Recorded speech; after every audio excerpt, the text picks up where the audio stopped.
नमस्कार आचार्य जी। मुझे आपसे इंट्रोड्यूस मेरे देवर ने कराया था, तो वो कभी नहीं आए आपके सेशन में, लेकिन मैं ज़रूर आई हूँ क्योंकि मैं बैंगलोर से।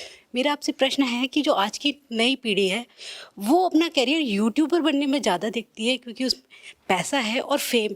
तो फेम कहाँ तक जायज़ है या पैसा कहाँ तक जायज़ है उनके करियर के लिए? कुछ नहीं है।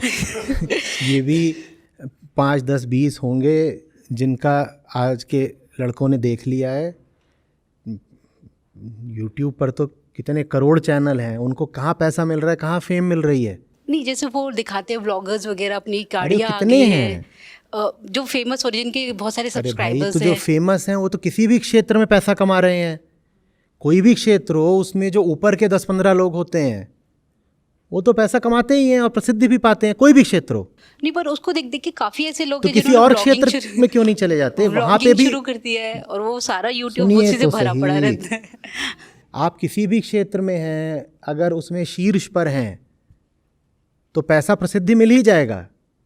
यूट्यूब उससे कुछ भिन्न नहीं है। यहाँ भी पैसा प्रसिद्धि मिल रहा है, लेकिन सिर्फ उनको जो शीर्ष पर बैठे हुए हैं। आप आज एक नया चैनल खोलिए, अपने वीडियो पे 50 व्यूज़ लाना भी मुश्किल हो जाएगा। एक एक सब्सक्राइबर के लिए लोग हाथ जोड़ रहे होते हैं, लड़के। इतने तो कमेंट आते हैं, आचार्य जी बस एक दिन के लिए आप हमें सब्सक्राइब कर लीजिए, बस एक दिन के लिए। नहीं, फिर भी उनका कंटेंट या क्रिएटर जो अपने आप को बोलते हैं, उनका कंटेंट कुछ नहीं होता उस कंटेंट में। कंटेंट में कुछ नहीं होता है। इसीलिए सबको लगता है कि वो जो बकवास है वो तो हम भी बना सकते हैं, तो हम भी यूट्यूबर बन जाएं। हाँ, ये वो वहाँ बैठा हुआ है, वो फूहड़ कॉमेडी कर रहा है, उससे अच्छी तो मैं कर सकता हूँ, मैं ही कर देता हूँ। या वो बैठा हुआ है, वो रोस्टिंग करता है, गाली गलौज देता है, गाली देने में हम पीछे हैं, हम भी दे सकते हैं, हम भी बन जाते हैं। अब नहीं बन पाओगे, वजह है ये सब उस समय बन गए जिस समय भारत में ये यूट्यूब और ट्विटर ये सब नए नए थे। आज हर व्यक्ति वहीं पर है। कोई बता रहा था एक गांव है जहाँ के 30% युवा यूट्यूबर हैं। एक कोई ऐसा गांव है जहाँ पे युवाओं की इतनी आबादी है, उसमें से 30% यूट्यूबर ही हैं। उन्हें क्या प्रसिद्धि मिलेगी, क्या पैसा मिलेगा? पहली बात तो अभी हमने चर्चा ही नहीं करी कि यूट्यूबर होना भला क्या है, ये चीज़ क्या है यूट्यूबर। ठीक है, वो एक अलग मुद्दा है कि वो एक अलग लेवल की वो बेवकूफ़ी है कि हम यूट्यूबर हैं। लेकिन जिस चीज़ की अभी बात हो रही है कि उससे पैसा मिलता है, प्रसिद्धि मिलती है, मैं कह रहा हूँ आपको वो भी नहीं मिलने वाली। आज अगर कोई जवान लड़का कहता है कि मैं नया चैनल बनाऊंगा और ये करूंगा, वो सब सैचुरेट हो चुका है। उसमें अब आपके लिए संभावना नहीं बची है। हाँ, आप कुछ बहुत ही करिश्माई कंटेंट लेकर के आ जाएं तो अलग बात है। और सर, मेरे आग्रह है कि जैसे वेदांत आप बोलते हैं बच्चों को भी देना चाहिए, तो मेरा 10 साल का बेटा है एक, तो मैं चाहती हूँ आप ये जैसे उनके समर कैंप्स वगैरह होते हैं, तो आप भी अपना एक सेशन ऐसा शुरू करिए कि उन बच्चों तक भी वो पहुंच सके। क्योंकि हम तो मान लीजिए पक्के गड़े, हमारी बात वो उतना सुनते नहीं है वो आजकल के बच्चे। तो मतलब या हम बताएंगे तो आपने एक सेशन में बोला है कि वो बहुत बोर लगता है उनको, तो शायद वो आपके पास आएँ, या वो बच्चे, क्योंकि समर कैंप मोस्टली स्कूल ही कंडक्ट कराते, तो उसमें ही जाते हैं वो लोग, और वहाँ पे जो भी सिखाते हैं उतना नहीं। तो मैं स्पेशली ये रखना चाहती हूँ कि आप ऐसा कुछ सेशन करें जो बच्चे भी हैं, जो 8 से 15 साल के बच्चे हैं, वो आपके सेशन अटेंड करें। समर कैंप मतलब 40-50 दिन वो आपके साथ रहें,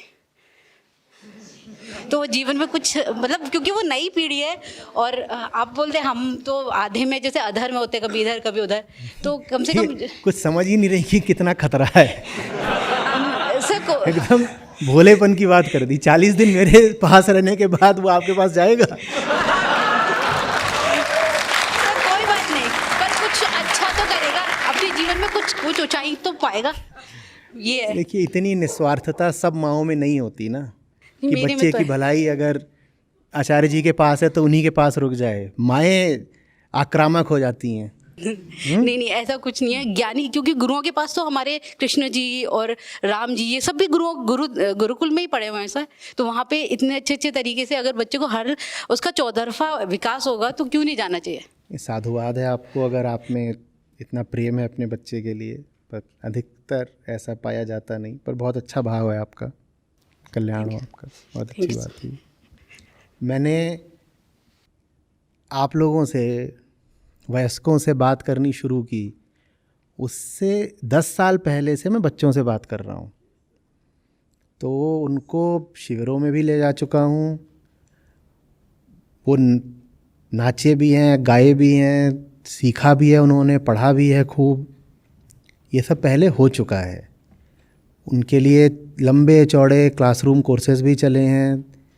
कम से कम 1.5-2 लाख छात्रों ने, ये 10-15 साल के तो नहीं थे, लेकिन 17 से 22-24 की उम्र तक के, उन्होंने HIDP कोर्स था अद्वैत लाइफ एजुकेशन का, वो कोर्स करा हुआ है। युवा वर्ग और किशोर समझिए थोड़े, तो उन्हीं कोर्सेज के जो उत्पाद हैं उनमें से कई लोग अभी संस्था में महत्वपूर्ण पदों पर पहुंच गए हैं, काम कर रहे हैं। आज से 10 साल 12 साल पहले मुझे मिले थे ऐसे ऐसे, अब वो संस्था में जिम्मेदारियां निभा रहे हैं। तो वो सब कर चुके हैं, लेकिन उसमें समस्याएं आती थी बच्चों के साथ। समस्या ये आती थी कि बच्चा आश्रित होता है। तो एक बार वो आ गया, अगली बार आएगा नहीं आएगा वो उसके मम्मी पापा पे है। तो पहले तो आवश्यकता होती है मम्मी पापा को शिक्षित करने की ना। वो मम्मी पापा जैसे ही देखते हैं बच्चा सुधर रहा है, वो उसे फिर घर में बैठा लेते हैं, कहते हैं सुधर गया तो फिर हम जैसों के साथ थोड़ी ये टिकेगा। तो ये दिख गया कि मैं कैसे काम करूं उन बच्चों पे। अगले दिन वो आएगा ही नहीं आएगा, ये निर्धारण करने वाले उसके अभिभावक हैं, अभिभावक उसको भेजते ही नहीं। अद्वैत में, अद्वैत लाइफ एजुकेशन जो हमारा पहली संस्था थी, उसको लेकर के मेरी एक फैकल्टी थी, उसने एक बार कहा, अभी मुझे एक बात समझ में आई है सर। मैंने कहा क्या? बोले आप दुनिया का सबसे मुश्किल काम कर रहे हो। एक सरदार जी थे, वो आए थे, तो बोले आप दुनिया, मैंने कहा कैसे? बोले देखो, आप जिन बच्चों को पढ़ा रहे हो पढ़ना नहीं चाहते, आप उन्हें जो पढ़ा रहे हो वो पढ़ना नहीं चाहते। वो पहली बात तो कुछ भी पढ़ना नहीं चाहते। दूसरी बात, आप जो पढ़ा रहे हो उसको तो खास तौर पे नहीं पढ़ना चाहते। तीसरी बात, जिस कॉलेज में आप उनको पढ़ा रहे हो उस कॉलेज की फैकल्टी नहीं चाहती कि आप जो पढ़ा रहे हो पढ़ाया जाए। चौथी बात, उस कॉलेज का मैनेजमेंट नहीं चाहता कि इस तरह की कोई चीज़ वहाँ पढ़ाई जाए। पांचवी बात, वो जो बच्चे पढ़ रहे हैं उनके पेरेंट्स भी नहीं चाहते कि उनको ये चीज़ पढ़ाई जाए, लेकिन आप तब भी पढ़ा रहे हो। तो मुझे लगा ये बिल्कुल इस पे सारे राज खुल गए, तो आत्मज्ञानी हो गया। मुझे नहीं पता था वो ये सब इसलिए बता रहा था क्योंकि अगले दिन उसे इस्तीफा दे के भागना था। उसने ये सब बताया और भाग गया, बोला इतना मुश्किल काम आप ही कर लो, ये हमसे नहीं होगा। तो कोई वजह आत्मज्ञान से इंसान भाग जाता है। हाँ, ज़्यादा आत्मज्ञान से इंसान भाग जाता है। ज़्यादा आत्मज्ञान की बात नहीं है। ये दुनिया ऐसी नहीं है कि इसमें आप कोई भी अच्छा काम बड़ी सरलता से कर लोगे। लोगों को वही दे दो जो वो चाहते हैं तो आपका काम बहुत आसान है। नशेड़ी को नशा दे दो, वो खूब बिकेगा, खूब बिकेगा। ये संसार नशे पर चलता है, भांति भांति के नशे। लेकिन उसको कुछ ऐसा दे दो जो उसके वास्तव में उपयोग का है, तो ये तो छोड़ दो कि आपको धन्यवाद मिलेगा, गालियाँ और मिलती हैं। तो वो एक लंबा चौड़ा प्रयोग था, 10 साल तक चला। उसमें बहुत कठिनाइयाँ थीं, चलता रहा, उसमें सफलता भी मिली, आगे बढ़े, बहुत लोगों तक पहुँचे। लेकिन अभी जैसे कर रहे हैं इसमें ज़्यादा लोगों तक बात पहुँच पा रही है। जा के प्रत्यक्ष खड़े होके वर्कशॉप में, क्लासरूम में या कि कैंप्स में हिमालय पर ले जा करके बात सीमित लोगों तक पहुँच पाती थी।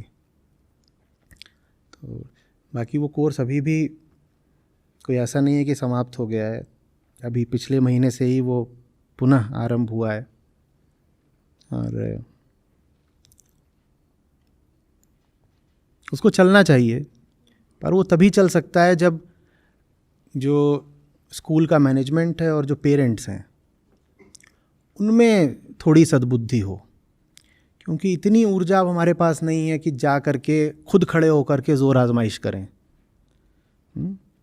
तो उसको करने के लिए जो काम हम बच्चों और किशोरों पे करना चाहते थे, वो काम करने के लिए हमें स्कूलों का और अभिभावकों का बड़ा गहरा सहयोग चाहिए, छोटा मोटा भी नहीं, बहुत। आपने बोला ना पाठ्यक्रम में भी सम्मिलित करना चाहिए वेदांत को, तो सर वो कब तक होगा तो वो तो नहीं पता, लेकिन अगर वो मतलब वो चल के आपके पास ही आ जाए जिनको ज्ञान चाहिए। नहीं, वो जितनी हम 2006 से भी जो एक्टिविटीज़ बनाई थी वो वेदांत पर ही थी, उसमें नाम नहीं वेदांत का लिख रहे थे, वो सब वेदांत ही था। तो वो सब कर चुके हैं, वो सब तैयार है। जिस सिलेबस की बात कर रहा हूँ तैयार करके रखा हुआ है बहुत बहुत सालों से, लेकिन उसको पाठ्यक्रम में लागू करने वाला भी तो कोई होना चाहिए ना। अपने तल पे जो मैं कर सकता हूँ कर रहा हूँ, लेकिन स्कूल में या कॉलेज में या कि CBSE NCERT में वो चलेगा नहीं चलेगा वो तो मेरे हाथ में नहीं है ना। वो तो स्कूल मैनेजमेंट को करना है या सरकार को करना है। अब सरकार आप देखिए आप कैसी चुनते हो, मैं क्या बताऊँ उसमें। वो तो हमारे हाथ में ही है, ये सबके हाथ में है। क्योंकि आजकल मतलब बैंगलोर में ये बहुत प्रचलित है कि पेरेंट्स अपने बच्चों को किसी न किसी एक्टिविटीज़ में भेजते ही भेजते हैं कि उनका मतलब उनका विकास हो हर तरीके से।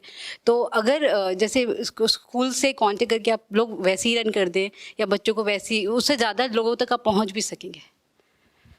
देखिए, ये विचार आइडिया अपने आप में बहुत अच्छा है इसमें, लेकिन जो व्यवहारिक बाधाएं आती हैं उनको स्कूलों को हटाना पड़ेगा। हम आज भी कर सकते हैं। समस्या क्या आती है, 52 हफ्ते होते हैं साल में। अब अगर स्टूडेंट से जो कांटेक्ट है वो सिर्फ 20-25 हफ्ते मिल रहा है, तो जो उसने सीखा था वो बात अगले तक आते आते वो धुल जाती है। और स्कूल या कॉलेज बता देंगे अभी हमारा सेमेस्टर ब्रेक हो गया है, अब हमारे एग्ज़ाम्स आ रहे हैं, अब प्री बोर्ड आ गए हैं, अब आपकी क्लासेस अभी नहीं चल सकती, क्योंकि हमारी क्लासेस से उस बच्चे की मार्कशीट तो प्रभावित होती नहीं है। तो बच्चा और स्कूल और पेरेंट्स सब ज़्यादा ध्यान किस पे देते हैं, उन चीज़ों पे ना जिनके मार्क्स उसकी मार्कशीट में लिखे जाएंगे। तो जब तक ये जो लाइफ एजुकेशन है ये एक क्रेडिट कोर्स नहीं बन जाता, क्रेडिट कोर्स समझते हैं, जिसके अंक आपकी अंक तालिका पे अंकित होते हैं, हाँ। तब तक उसको लोग गंभीरता से नहीं लेते। ये सब समस्याएं आती हैं। फिर उसके लिए ना तो ठीक से समय देते हैं ना ये होता है, तो वो बहुत सारी व्यवहारिक अड़चनें आती थी। अब आप लोग यहाँ बैठे हुए हो, ये एक बात है, और एक ऐसा माहौल जिसमें हम किसी दूसरे पे निर्भर हैं कि छात्र यहाँ बैठे हो, बिल्कुल दूसरी बात हो जाती है। निर्भरता नहीं होनी चाहिए। देखिए, स्वेच्छा से आना होना चाहिए। स्वेच्छा भी नहीं चलेगी, स्वेच्छा वगैरह का कोई खेल नहीं है ये। स्वेच्छा से ही अगर होता तो किसी ने आज तक 10वीं भी ना पास करी होती। यहाँ तो बात यह है कि करना पड़ेगा। स्वेच्छा तो आपको हमेशा वेदांत से दूर ही ले जाएगी, दूर ही ले जाइए। ये तो आपको उसको महत्व दे के कहना पड़ेगा कि अगर ये वाला कोर्स नहीं पास किया तो डिग्री नहीं पाओगे, तब वो पढ़ेगा। नहीं तो कहेगा ये पढ़ के क्या होगा, इतने में जाके फुटबॉल खेलता हूँ बाहर। नहीं, पर आपके साथ तो वो फुटबॉल अभी अभी कहते हैं ना कि मैं खेलता मैं भी कितनों के हूँ। साथ फुटबॉल खेलूंगा। ये सब पर मतलब उनका हर तरीके से वो एक ऐसे माहौल में रहे ना जहाँ उनका हर तरीके से रह ये सके। सब अच्छी बातें हैं कि हम उनका मनोरंजन भी कर सकते हैं, उनको हम तरीके से उत्साहित और उत्सुक भी बनाए रह सकते हैं, लेकिन अंततः सीखना तो परिश्रम और कष्ट का काम होता है। और कोई भी छात्र तब तक नहीं सीखेगा, परिश्रम नहीं करेगा, कष्ट नहीं झेलेगा, जब तक या तो उसके ऊपर दबाव ना हो या उसके सामने एक लालच ना हो कि इसमें जो नंबर आएंगे वो भी मेरी मार्कशीट में दर्ज किए जाएंगे। व्यवहारिक बात ये है। आप अगर ये कहेंगे कि आपका कोर्स ही इतना अच्छा होना चाहिए कि सब छात्र स्वेच्छा से आ जाएं, स्वेच्छा से तब ना छात्र आते थे, स्वेच्छा से आज ना सब्सक्राइबर आते हैं, ना स्टूडेंट ना सब्सक्राइबर। आज भी हम क्या कर रहे हैं, हाँ, परेशान करते हैं आपको। 100 बार मेरा मुंह देखो, तब तक देखते रहो तो सब्सक्राइब बटन ना दबा दो। लोग पूछते हैं कि हम क्या करें कि हमें आपका मुंह बार बार ना देखना पड़े। एक ही तरीका है, सब्सक्राइब कर लो, विज्ञापन आएगा नहीं तुम्हारे पास फिर।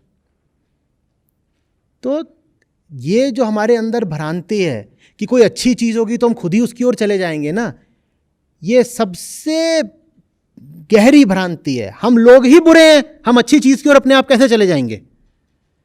आपने ये मान लिया है कि हम तो गुण और ज्ञान के ग्राहक बैठे हुए हैं और जहां कहीं हमें गुण ज्ञान दिखाई देगा हम उधर को ही चल देंगे। ऐसा होता है क्या?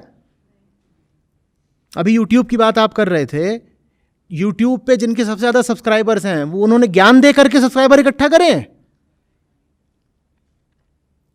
जहां ज्ञान होता है वहां से हम दूर भागते हैं, ज्ञान की ओर तो हमें धकेलना पड़ेगा, गंदगी की ओर हम अपने आप भागते हैं। तो ये कहना कि आप अपना कंटेंट अच्छा रखो लोग अपने आप आएंगे, ये मूर्खता की बात है। इससे पता चलता है कि आप इंसान को जानते ही नहीं, कि कह रहे हो कि चीज़ अच्छी है तो लोग अपने आप आएंगे, चीज़ घटिया से घटिया हो तो लोग अपने आप आएंगे। और जहां आप पाएं कि लोग बहुत संख्या में इकट्ठा हो रहे हैं, वहां जान लीजिए कि कोई गंदगी बिक रही होगी। स्वेच्छा से आप पिक्चर देखने जाते हो या अस्पताल जाते हो? अस्पताल तो तभी जाते हो जब हाय हाय कर रहा होता है, एकदम दर्द हो गया होता है और अब मजबूरी हो जाती है, बच ही नहीं सकते, तब जाते हो अस्पताल। स्वेच्छा से तो आप जाओगे कोई घटिया पिक्चर देखने, बस ठीक है, समझ गए ना बात को। जो अच्छा होता है वो हम कभी स्वेच्छा से नहीं करेंगे, स्वेच्छा से हम हमेशा कोई घटिया काम ही करेंगे। तो ये वाली जो बात होती है कि भाई फ्री विल है ना, लोगों की चॉइस पर छोड़ दो, तो लोगों की चॉइस पर छोड़ोगे तो जो अच्छी चीज़ें हैं दुनिया में वो कभी आगे नहीं बढ़ेंगी। अतीत में भी जो कुछ भी ऊंचा और उत्कृष्ट था वो तभी पनप पाया जब उसको आम जनता का बाद में और राजाओं का पहले प्रश्रय और संरक्षण मिला था। बौद्ध धर्म भी आगे नहीं बढ़ता अगर अशोक जैसे राजा ना होते। जो आम आदमी था, ग्रामीण किसान, वो थोड़े ही कलाओं का और साहित्य का बहुत बड़ा कद्रदान था। उनको पैट्रनाइज कौन करता था? हाँ, तो जब इन चीज़ों को संरक्षण मिलता है तभी आगे बढ़ती हैं। इन चीज़ों को आप आम आदमी के भरोसे छोड़ेंगे तो कभी आगे नहीं बढ़ेंगी, क्योंकि आम आदमी कोई चाहिए ही नहीं। आम आदमी को तो वही अपनी रोज़मर्रा की औसत दर्जे की गंदगी चाहिए, वो उसको जहाँ मिल जाती है वो जाके बैठ जाता है। वो टीवी चैनल देख लेगा जिसमें घटिया न्यूज़ आ रहा होगा, वो घटिया तरीके कोई और मनोरंजन जा करके देख लेगा, यही करेगा वो।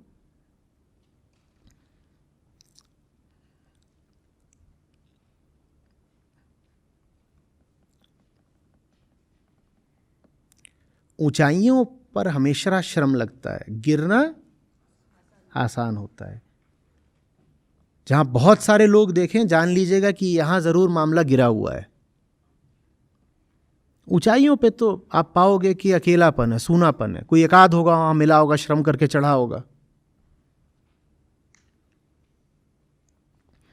तो जो काम हम करना चाह रहे थे बच्चों वगैरह के साथ, वो तभी सफल हो सकता है जब हमारे साथ कोई और श्रम करने को तैयार हो। आप कह दोगे कि आप क्लास लगाइए और जो लोग इंटरेस्टेड होंगे बच्चे वो अपने आप आ जाएंगे, तो क्लास में एक नहीं आने वाला, या एक दो ही आएंगे। वो एक दो बिल्कुल हीरे मोती बन के निकलेंगे, पर फिर एक दो ही आएंगे, एक दो ही आएंगे। अगर आप चाहते हो कि वाकई बात आगे बढ़े तो आपको इसको कंपलसरी करना होगा। ये ऑप्शनल नहीं हो सकता कि मर्जी है तो ठीक, नहीं तो